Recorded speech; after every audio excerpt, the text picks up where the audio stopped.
Halo Sobat Lestari, kembali lagi bersama saya Fernando Galang Rahmadana. Kali ini podcast Lestari akan berbincang langsung dengan salah satu pengelola TPS 3R yang bisa dikatakan menjadi pilot project untuk TPS 3R di lokasi lain, khususnya di Yogyakarta. Kali ini kita sudah bersama dengan Pak Wahyudi Anggoro Hadi. Beliau sudah expertise di bidang pengelolaan sampah sejak tahun 2012 hingga 2024, bahkan setelah purna dari Lurah Pangungharjo, beliau masih melanjutkan untuk mengelola TPS 3R. Langsung saja saya perkenalkan beliau. Monggo Pak Wahyudi Nggih, bisa memperkenalkan diri Bapak. nggih, matur nuwun Mas Nandu. Jadi, selamat pagi teman-teman semua, Sobat Lestari, ini Iya. sebutannya. Nggih. Perkenalkan saya Wahyudi Anggoro Hadi. Hari ini kalau secara profesi saya apoteker, tapi terus kemudian secara keseharian yang ngurusi sampah itu. Jadi setelah sebelumnya ngurusi masyarakat gitu sebagai kepala desa di Pangharjo gitu. Jadi, terima kasih atas kesempatannya. Berharap ya pertemuan kita pagi siang hari ini dan bisa memberikan inspirasi bagi semua untuk bersama-sama ya menjadikan Indonesia itu sebagai ruang hidup yang layak, ruang hidup yang patut dan bermartabat bagi semua warganya, khususnya terkait dengan daya dukung lingkungan terhadap kehidupan kita. Kira-kira sih ingatan Mas Nanti. Baik Bapak, terima kasih. Mungkin bisa diceritakan Bapak dulu Mm-mm. awal mula sebagai apoteker, kemudian Eh, beralih profesi menjadi kepala lurah, nggih, kemudian nggih, beralih profesi lagi nggih, sekarang menjadi pengelola TPS nggih, 3R. nggih. Ya sebagaimana hidup kan biasa kan kayak gitu ya. Jadi roller coaster kayak gitu. Berubah peran, berganti peran dan lain sebagainya. Jadi, karena memang kalau dari sisi kesadaran pribadi kayak gitu ya. Ya kita tidak pernah punya cita-cita jadi ngalir aja sih gitu. Tapi bahwa kemudian jalan hidup itu kemudian menuntun perjalanan semacam itu dari mulai apoteker gitu ya. Setelah apoteker kemudian menjadi kepala desa di Pangungharjo selama 12 tahun gitu ya. Baru terus kemudian hari ini mengelola sampah dan lain sebagainya ya. Tentunya juga tidak lepas dari ada orientasi hidup, visi hidup yang kemudian itu menjalani itu semua gitu. Jadi tahun 2012 saya mengikuti kontestasi pemilihan kepala desa di Pangungharjo gitu. Dan semuanya kita lekatkan dalam konteks transformasi sosial gitu.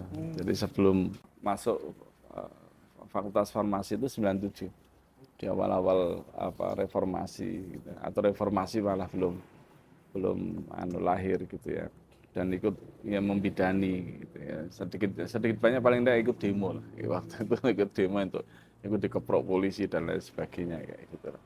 Nah, yang kemudian tahun 99 itu kita mencoba untuk mendorong satu proses transformasi sosial, mendorong perubahan dengan menggunakan pendekatan-pendekatan kultural, artinya di luar jalur kekuasaan gitu ya, menginisiasi satu program namanya Kampung Dolanan gitu, memanfaatkan permainan-permainan tradisi sebagai bagian dari upaya untuk mendidik anak dan lain sebagainya.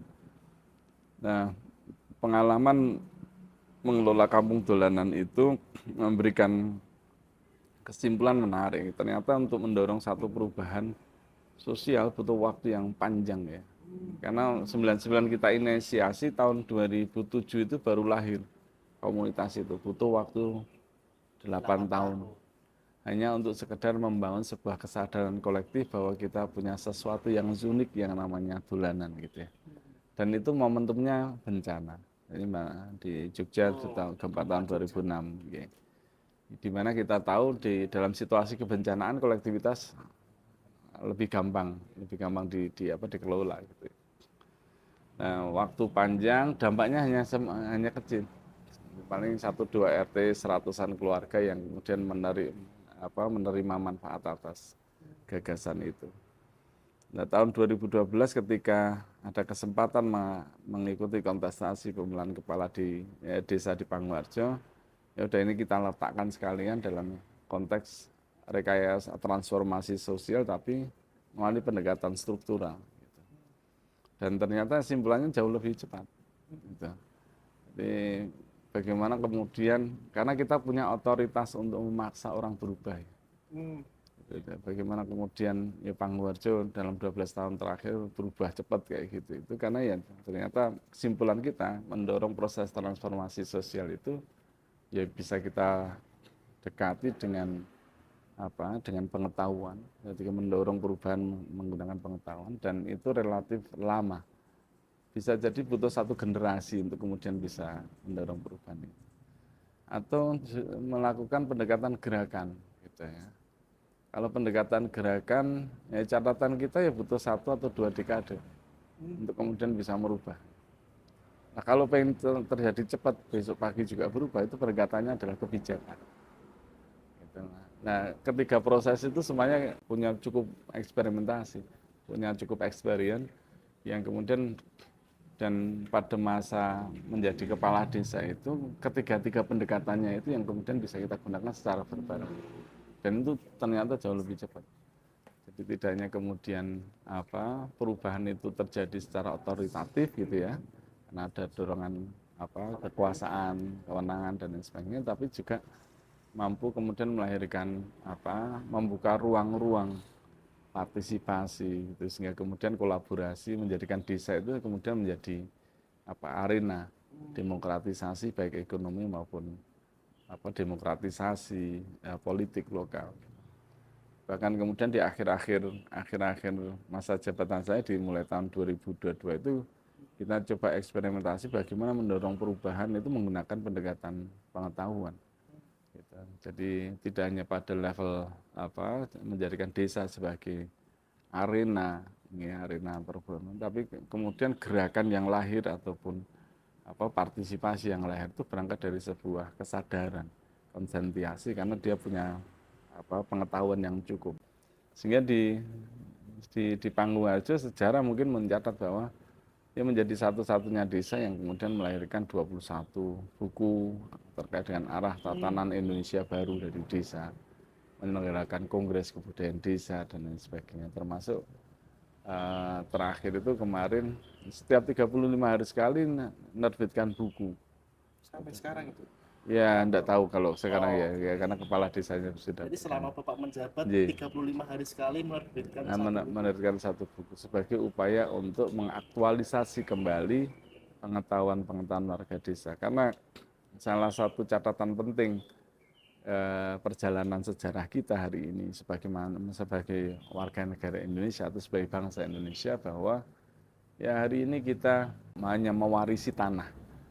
Jadi hari ini kita hanya mewarisi tanah, tetapi tidak pernah mewarisi pengetahuan. Jadi pengetahuan kita itu habis betul. Gitu. Jadi saya berani bertaruh sama Mas Nando itu yang apa Gen Z ya, Gen Z gitu. Apa peduli lingkungan, orang-orang yang punya kepedulian terhadap lingkungan, mengelola satu gerakan. Kira-kira menyebutkan 20 jenis tanaman yang ada di depan ini Saya kira masih kurang mampu. mampu. Hah? Gitu. Masih mampukah kita gitu. Dengan berbagai macam jenis lokal semuanya. Ada kembang sepatu, ada kenikir, ada kembang kertas dan lain sebagainya. Ya, kita praktis gitu. Ya, anak-anak apalagi anak-anak kita. Yang apa gen Y gitu ya. Itu hampir pasti dia tergagap-gagap membedakan mana ketumbar, mana merica, mana jahe, mana lengkuas gitu ya. Membedakan mana kunci, mana kencur dan lain sebagainya yang oleh karena ketidaktahuan itu hanya untuk sekedar masak lodeh saja, itu kita harus beli bumbu instan. Nanti bagaimana itu kira-kira menunjukkan bagaimana kemudian ya kita hari ini praktis tidak mewarisi pengetahuan, kita hanya mewarisi tanah. Jadi kalau kemudian Mas Nando itu tanya, terus mulainya dari mana ya? Kira-kira mendorong perubahan atau transformasi sosial menggunakan pendekatan pengetahuan itu ya. Itu jawabannya adalah mulailah dari kata menulis gitu. Jadi menuliskan kembali pengetahuan-pengetahuan yang berserak menuliskan kembali pengetahuan-pengetahuan yang tersimpan dari pengalaman-pengalaman hidup, menuliskan kembali pengetahuan-pengetahuan yang tersisa. Gitu. Jadi yang paling penting adalah dokumentasi, mendokumentasikan ulang pengetahuan-pengetahuan yang tersimpan itu, sehingga buku-buku yang dihasilkan oleh atau yang diterbitkan oleh pemerintah Pangungharjo itu adalah buku-buku yang ditulis oleh warga desa, yang ditulis terkait dengan apapun yang sekiranya penting untuk kemudian didokumentasikan. Jadi yang penting ditulis itu, dituliskan gitu, didokumentasikan pada titik tertentu kan mesti bisa kita kategorisasi menjadi sebuah pengetahuan. Misalnya gini, ada satu tulisan bercerita tentang perjuangan seorang perempuan kepala keluarga yang sejak usia muda itu meninggal suaminya, meninggalkan 3 orang anak yatim. Yang kemudian dengan berbagai macam perjuangan ketiga anak-anaknya hari ini lulus sarjana gitu ya. Nah, saya kira di sana terdapat pengetahuan yang sangat kaya, dan pengetahuan yang sangat berharga yang tentunya itu juga dibutuhkan oleh ibu-ibu yang lain. Nah, kalau itu tidak kemudian dituliskan gitu, ya itu akan hilang. Jadi kemudian kita dorong mereka untuk kemudian menuliskan pengalaman itu, segala apapun yang sekiranya penting untuk dituliskan. Karena ya tadi yang penting ditulis gitu, itu jadi upaya untuk mengkonstruksikan pengalaman-pengalaman baik menjadi sebuah pengetahuan gitu. Dan meskipun kita sadar bahwa itu juga prosesnya akan sangat panjang gitu, tapi memang ya itu menjadi bagian dari konsekuensi atas pilihan mendorong sebuah perubahan dengan menggunakan pendekatan pengetahuan, karena perubahan itu baru akan terjadi dalam satu generasi gitu. Nah, kalau mau cepat ya rebut kekuasaan, bangun perubahan gitu kan. Iya kan gitu. Baik Bapak, tadi menarik dijelaskan panjang lebar terkait dengan transformasi, kemudian kesadaran kolektif, kemudian mengedepankan intelektualitas masyarakat dan didokumentasikan ke dalam bentuk buku. Tadi saya juga sempat baca-baca di website, ada satu judul yang menarik, Darurat Sampah versus Daulat Sampah. Nah ini menurut saya jarang sekali website-website kelurahan gitu, website-website desa yang bisa menuliskan artikel-artikel yang judulnya pun sudah menohok, belum nanti isinya apalagi. Nah ini saya pengen tahu gimana awal mula kesadaran kolektif masyarakat atau khususnya dari awal mula Bapak dalam pengelolaan waste management di Kelurahan Pangungharjo, Bapak. Jadi kita mendirikan unit jasa pengelolaan sampah itu sejak tahun 2013, Maret tahun 2013. 1 tahun menjabat langsung? Sebelum 1 tahun. Jadi saya dilantik di bulan September tahun 2012. Belum 1 tahun? Belum tahun 1 tahun, 5 bulan setelah menjabat. Nah, upaya mengelola sampah itu kan sebenarnya bisa kita letakkan dalam 3 perspektif. Yang pertama, yang tentunya adalah perspektif sosial sebenarnya ini. Jadi bagaimana kemudian Pangungharjo itu merupakan salah satu desa yang berbatasan langsung dengan ibu kota provinsi, di mana secara sosiologis karakteristik warga desa kami itu ya sedikit banyak mencirikan karakter masyarakat perkotaan. Sumber penghidupan ekonominya lebih banyak didominasi dari sektor jasa dan perdagangan. Terus kemudian jika berbicara tentang kemiskinan misalnya gitu ya, jadi kemiskinan yang ada di Pangungharjo ya karakteristiknya kaum miskin kota, homeless, landless kayak gitu.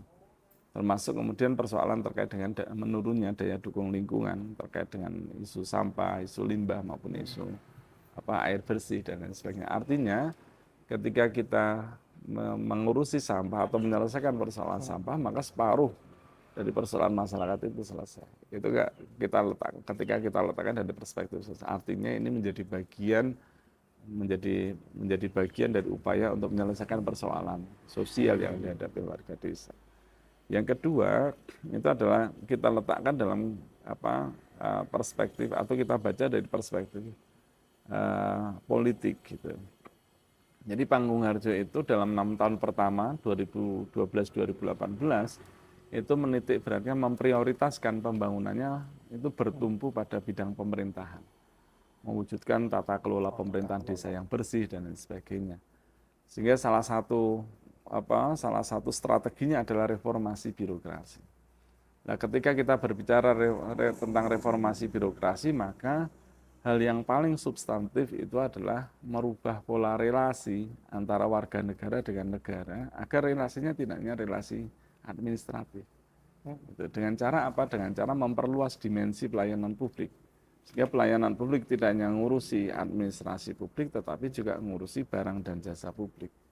Nah, barang dan jasa publik yang punya kesempatan untuk membangun relasi dengan keseluruhan warga desa, itu salah satunya sampah. Artinya kita berpeluang untuk membangun relasi baru dengan keseluruhan warga desa di luar urusan-urusan administratif. Artinya itu menjadi cara kita membangun relasi baru. Nah, itu kalau dilekatkan dalam konteks politik. Dalam konteks ekonomi, membangun pola relasi baru tadi, kita butuh melakukan penyesuaian tata kelembagaan desa dengan cara memberdayakan lembaga-lembaga desa yang kemudian pengelolaan sampah itu dikelola oleh badan usaha milik desa, menjadi unit usaha pertama yang didirikan oleh badan usaha milik desa kita.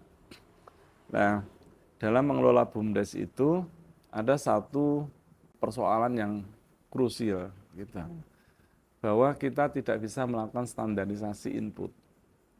Jadi saat kita ngelola BUMDes, mendirikan awal-awal BUMDes, itu praktis tidak bisa memilih orang. Tidak bisa menetapkan standarisasi input, tidak bisa menetapkan syarat-syarat bagi calon pengelola BUMDes, minimal S1, pengalaman kerja 5 tahun, dan lain. Hampir pasti tidak bisa, karena ketika kita menetapkan itu, mereka datang gitu, terus saya mau digaji berapa, itu bingung jawabnya, ya akhirnya siapapun udah masuk aja dulu deh.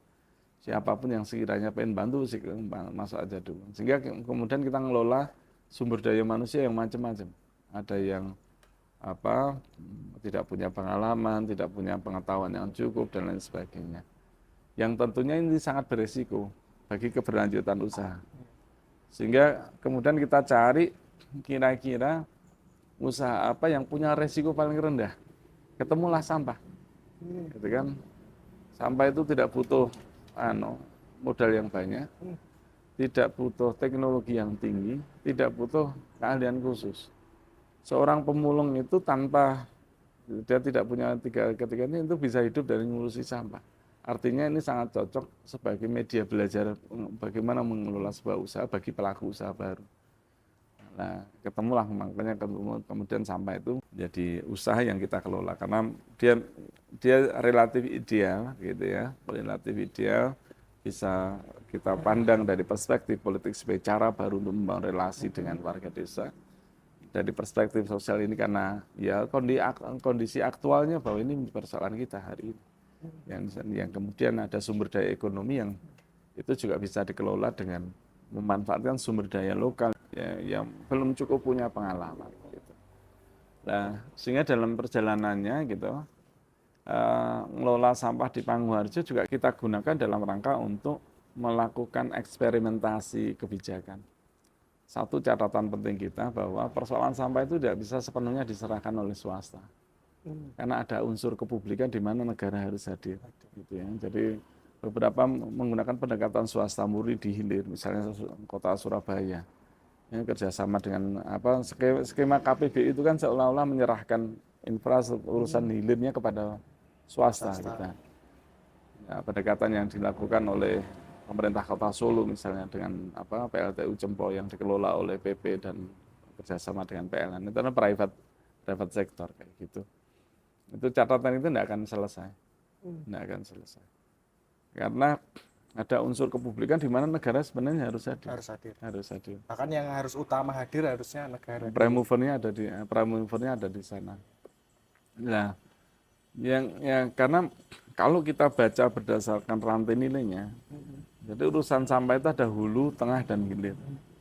Hulu ini adalah sumber sampah, sumber timbulan sampah, rumah tangga, permukiman, kawasan komersil, terus kemudian fasilitas publik dan lain sebagainya.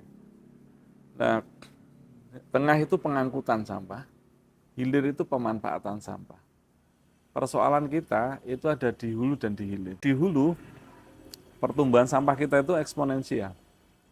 Jadi karena populasi nambah, penduduknya nambah, sampahnya masih nambah. Yang kedua, pola konsumsi kita berlebih. Ya, semua hampir banyak data kemudian memberikan catatan bagaimana food waste itu menjadi salah satu persoalan mendasar kita. Tantangan Di Panggung Harjo itu ya rata-rata kita ngelola 1 ton per setiap hari. hari. Wow. Itu setara dengan 5.000 piring yang setiap hari dibuang ke tempat sampah. Ya, ibu-ibu kita yang punya tidak anu ya, tidak bukan berarti apa bias gender ataupun seksis ataupun ya sara gitu. Tapi ya seberapa banyak sih pakaian yang kita yang miliki yang kita kemudian kita simpan di lemari gitu ya. Ibu-ibu yang pakai jilbab itu ya termasuk istri saya maksud saya gitu.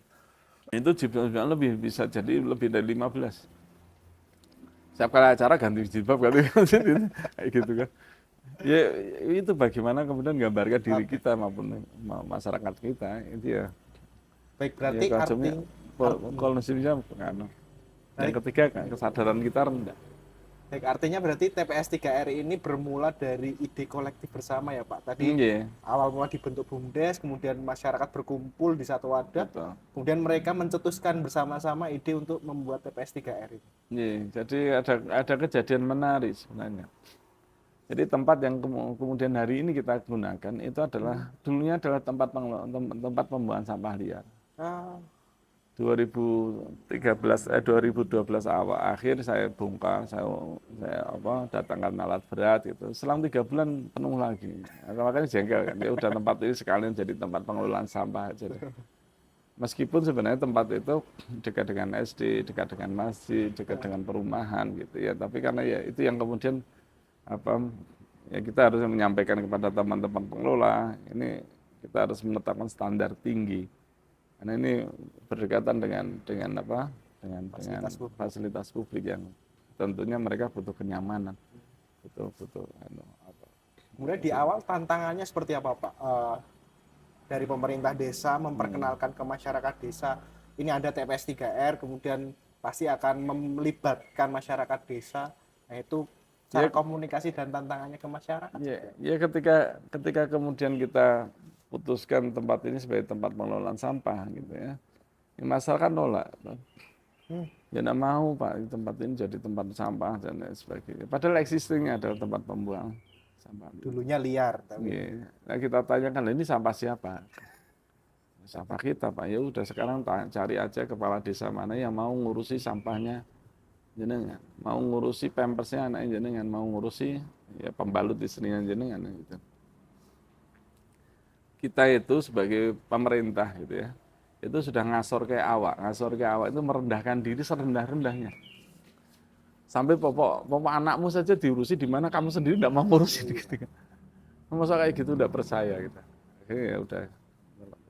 Terkait dengan yang ketiga, kesadaran kita rendah, perilaku kita itu bermasalah dan karena perilaku kita itu sebenarnya sangat sensitif dengan insentif.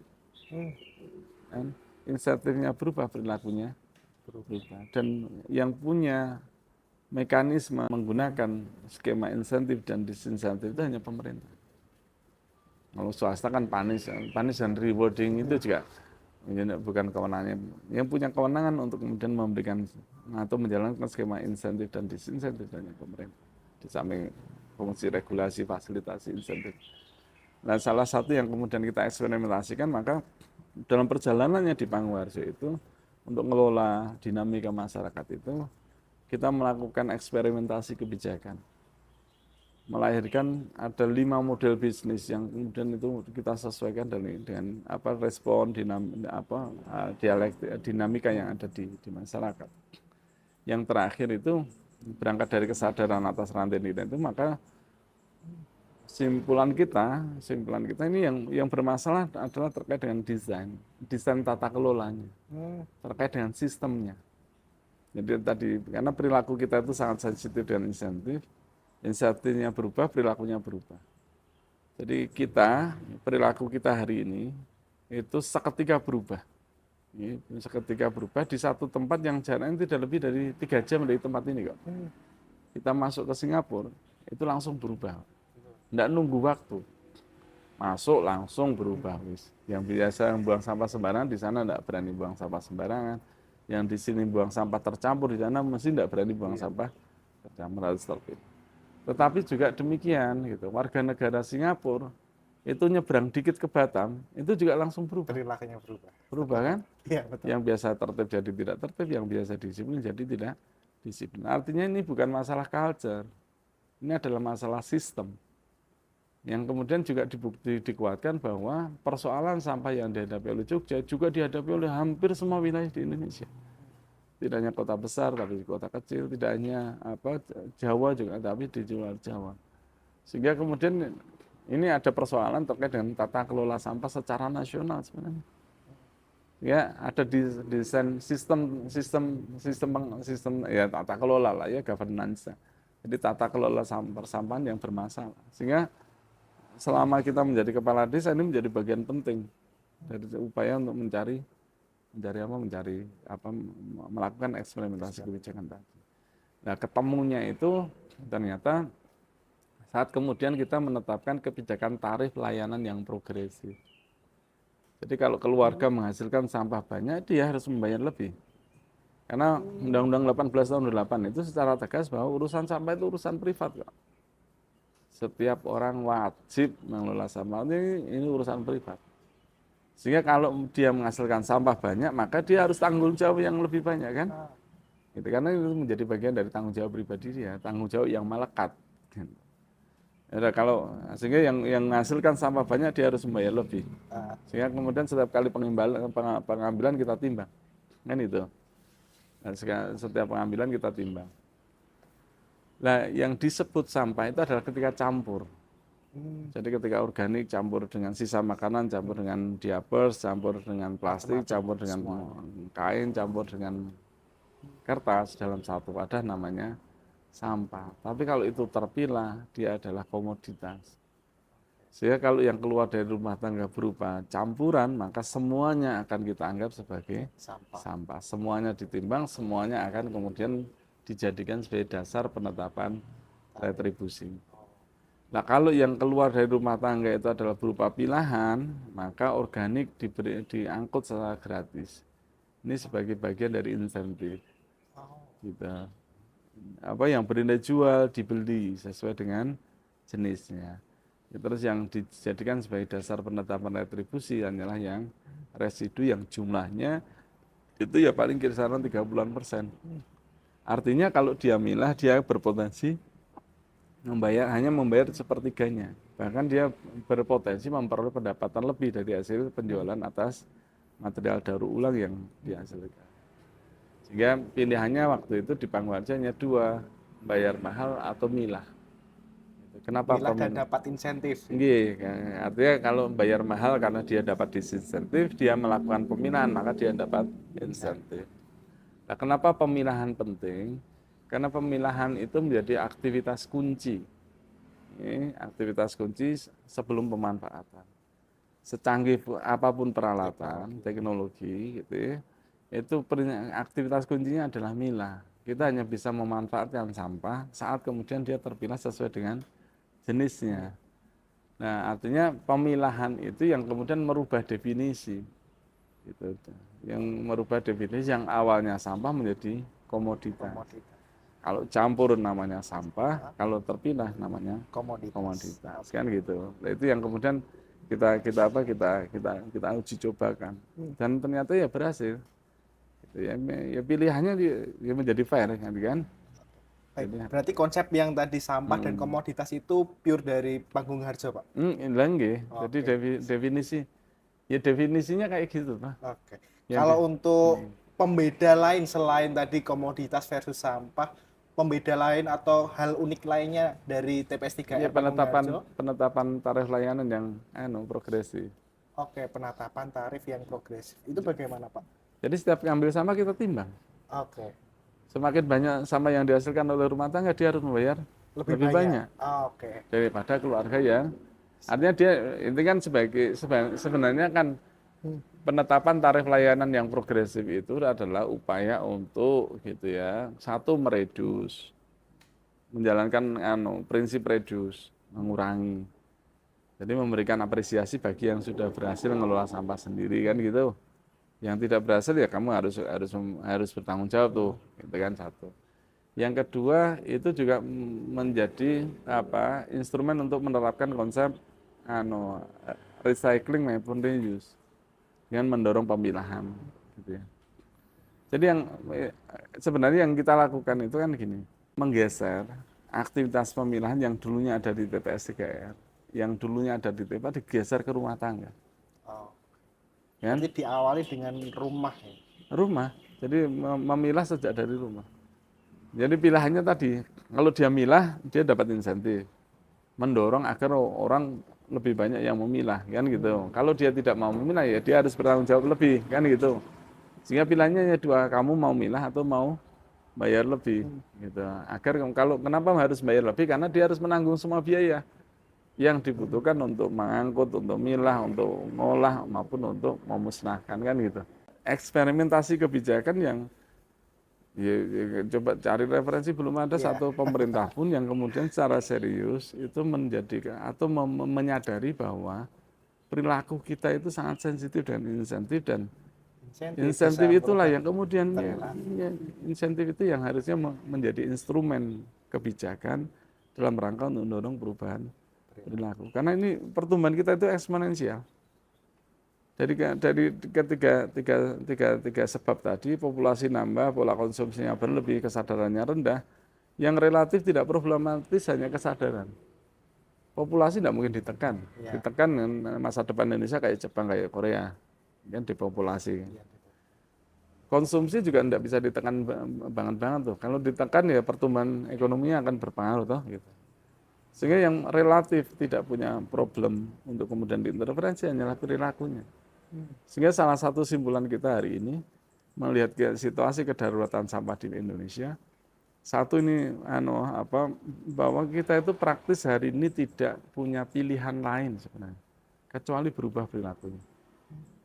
Jadi secanggih apapun alat mau dipasang ya.